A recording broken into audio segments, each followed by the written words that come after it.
Bonjour, vous allez visionner un webinaire qui se propose aujourd'hui de faire le lien entre le marché des changes et l'approche fondamentale.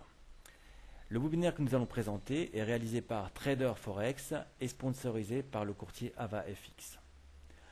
Avant de débuter ce webinaire, je vais commencer par me présenter. Je m'appelle David Furcage, je suis analyste technique professionnel diplômé et vice-président de l'Association française des analystes techniques. Avant de débuter cette session, nous allons commencer par présenter un plan.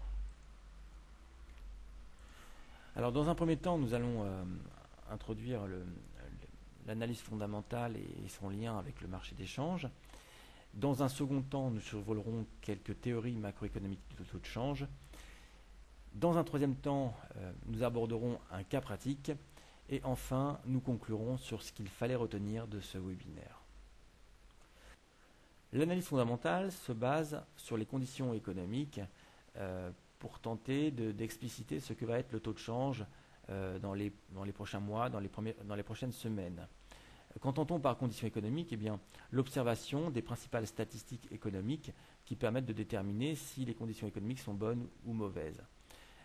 Parmi elles, on observe bien évidemment le taux d'inflation et l'inflation anticipée, le taux de croissance du PIB et de ses composants. Pour rappel, les composants du PIB sont la consommation, l'investissement, le déficit commercial, la variation des stocks, etc.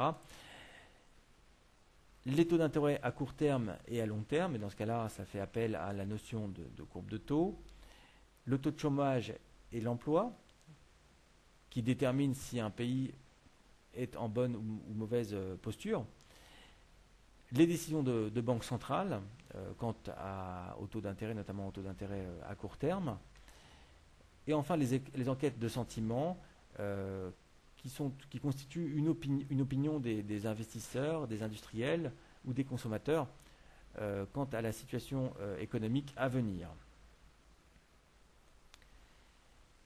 Alors, ces statistiques permettent de déterminer si une zone est en bonne ou mauvaise santé.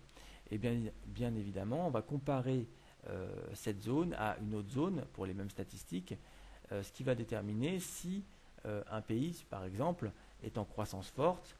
Cela risque d'avoir un effet sur les taux d'intérêt qui, toute chose égale par ailleurs, va faire varier la devise. Donc ces statistiques, le relevé de ces statistiques permet des comparaisons internationales qui, à leur tour, donnent un avis, nous permettent de déterminer ce que pourrait être le taux de change dans les semaines ou les mois à venir.